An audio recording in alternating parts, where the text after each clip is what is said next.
You try to be pretty, what's going to happen? You're going to get old and wrinkly one day. We all do. And no matter how pretty you are, some of the prettiest people, you go back and look in those yearbooks from school, go back and look at them, not good grief. Well, yeah.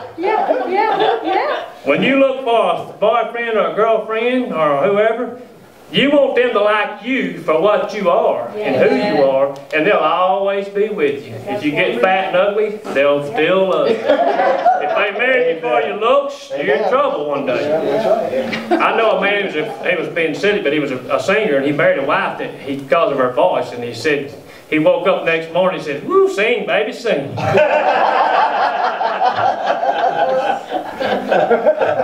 But it's the inward heart to what matters. Yes. I had a neighbor, a little girl one time. She tormented me and got me. She was just aggravating me all the time, the meanest little thing. And I thought she was the ugliest little thing. Everybody talked about how pretty that girl was.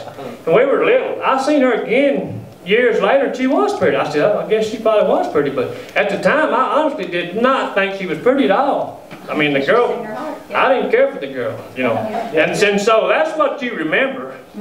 You'll remember somebody by their heart and their spirit and what's inside. You'll remember the love, the way they are, and that's what's going to matter in the long run. I'll give you an example. If you put all your emphasis on being slim, and especially ladies, I'm going to be slim, I'm going to be trim, I'm going to have the shape, and well, what happened? I know a lady that done that, and it's never enough. None of these things are never enough. What happened? They get anorexia. Is that right? Where you eat and you get skinny and your skin and bones, you don't weigh nothing, and you're starving, you still ain't satisfied, and you just keep on, and it's never enougth. None of this stuff's ever enough. You starve yourself to death, and you look like you're unhealthy. And they just still doing it. It's just something about human nature when you get to become something becomes too you're alive to you. It's never enough. That is why you look to God, the author and the finisher of our faith. And God, if I had that job, if I had this position, if I had that person, if I had this, if I had that. Give you one more example about me. When I was young, I got to be a teenager, and I got this job driving a truck. And I was single, I didn't have no house, you know, a bunch of bills and stuff, and I didn't know what it was like to really have a bunch of bills and all. Some wise young man, or older man, told me, said, before you get married and get all these bills, get all the toys you won't, have all the fun you want, because once you get married, you won't be able to afford it. And so I took it serious. And I got this job, and I was driving that truck, and I was making good money. I bought 20-something acres of land, had a house on it. I had me a bulldozer, I had the dually truck and the gooseneck trailer, I had the four-wheeler, a couple of motorcycles, I had a boat, brand new, nice, big old boat.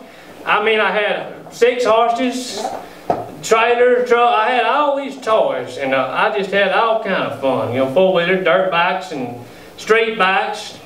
Just about any toy you could have, I had it, and I had fun. But after a while, it just got old. I bought that brand new boat, and I was paying the bill on it. It got winter time, and it sat out there all winter. And I said, well, still paying the note on that thing. And Solomon said he's the wealthiest man and he's the wisest man. He said it's all vanity. Yes. It's all vanity. Now, I'm not saying that we don't need things, and I know the Bible says to occupy until he comes. But when we get too caught up in this world of possessions in life, and that's where the problem starts. And too much about this life.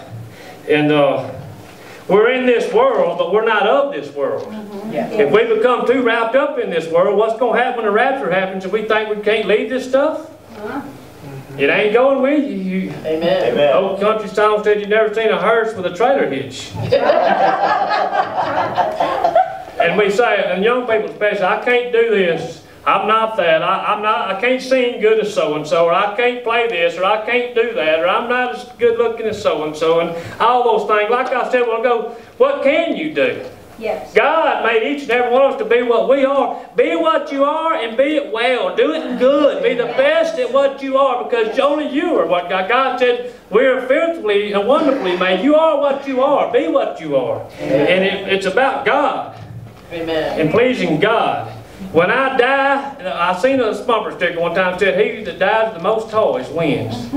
But he that dies with the most toys is just dead, just like the rest of everybody. Y'all just dead. I spent too much money buying hunting stuff and getting ready for hunting this year, but And we all human, we make mistakes, but when I die, I'm just dead. It ain't going with me. Only one life will soon be passed, and only what's done for Christ will last. Amen. Another point, moving on, I don't want to take too long. Y'all let me know if I go too long. Preach on, brother. Another thing is a made-up mind. And I felt that real strong a couple services ago when I was praying for somebody. A made-up mind is what you got to have. And somehow or another I got that in my mind at an early age, to have a made-up mind. Be like a rock. Chevrolet used to say like a rock. A made-up mind. You cannot stop somebody with a made-up mind. If a man's in a fight, and he's fighting because you done did something to one of his wife or his girlfriend or his somebody, and he's mad, you ain't gonna stop him. You knock him down, but he's getting up, he's coming back.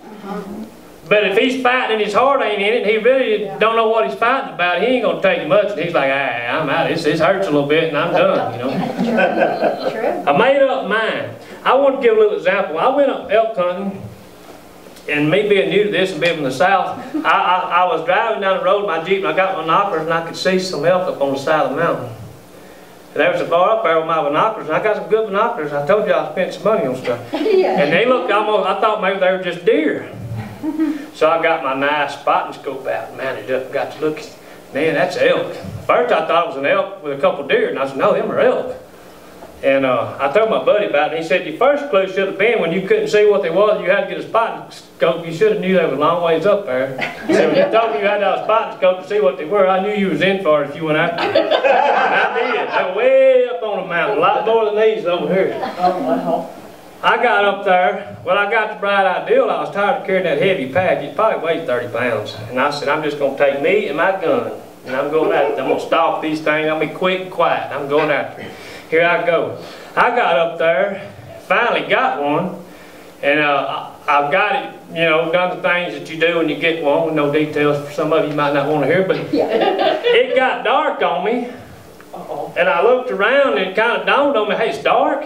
I'm up here on the side of the mountain, it's getting cold. It's supposed to, that was back a few weeks ago, real cold at night, and I was up, I don't know, 8,000 feet or something, and I almost had a panic, and I felt scared, and I was looking around, I was like, I can't see, I didn't bring no light with me, and I was thirsty, I had no water, I had no food, I'm getting weak and tired, I'm hungry, I didn't bring nothing with me. I mean,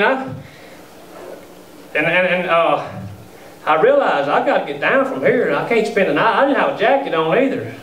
You know, I just went up there. It was one of those things you do and you know you'll never do again. You learn the hard way. I'll never do that again. Yes. I'll never do that again. But and I didn't have a flashlight.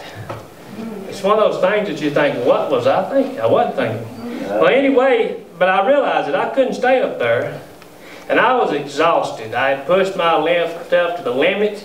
I kept cramping up in my growing, like in my thigh right here. And what it was, the snow was about that deep. There was logs where timber had, I don't know if there was no fire or blow down. And I was climbing over those things, getting up there and just climbing. I was